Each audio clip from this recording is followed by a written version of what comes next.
But it does show a clear sign of major upset throughout the country at a perceived lack of commitment to your manifesto that you just stood in July. Well, exactly. I mean, the first thing to say, as you say, Darren, is that this isn't actually going to have any impact. We're not about to see another general election called. These petitions do the rounds every now and then, and because of social media, they do get quite a lot of traction. But 700,000 odd signatures and rising all the time, just 6 months after a general election, isn't a good look for the Prime Minister, and he won't be happy about it. And it's not the only sign in the polls that Labour isn't doing as well as they would have hoped. Since the election, Labour has lost 80% of the council by-elections that it's for, which is, almost unprecedented. And if you compare the polls for Keir Starmer's popularity now compared to where Tony Blair was 6 months after winning the 1997 general election, I mean, it is completely incomparable.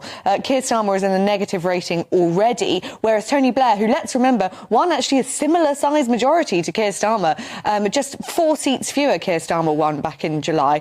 Obviously, Tony Blair was still riding on a high 6 months after the 97 general election and stayed in power for 3 terms.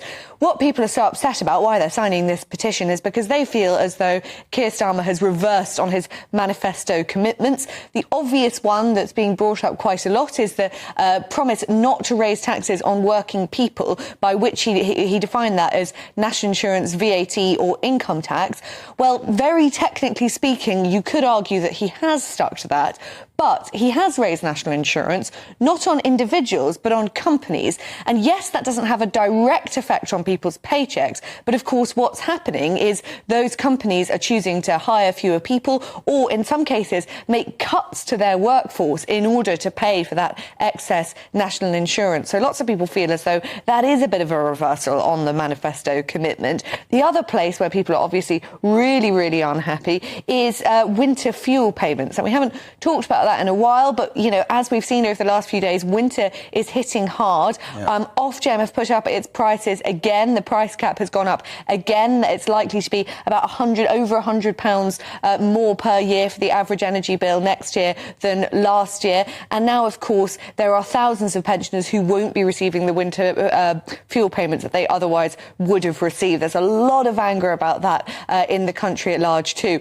What will happen with this petition? Well, once a petition gets to around 100,000 signatures, and obviously we're way ahead of that now, there is normally by precedent a debate in the House of Commons. That'll probably be in Westminster Hall, which is a much more minor chamber, not like the floor of the House of Commons. But it will be embarrassing for Keir Starmer, and I have no doubt that we'll be covering it, and so will lots of other news organisations.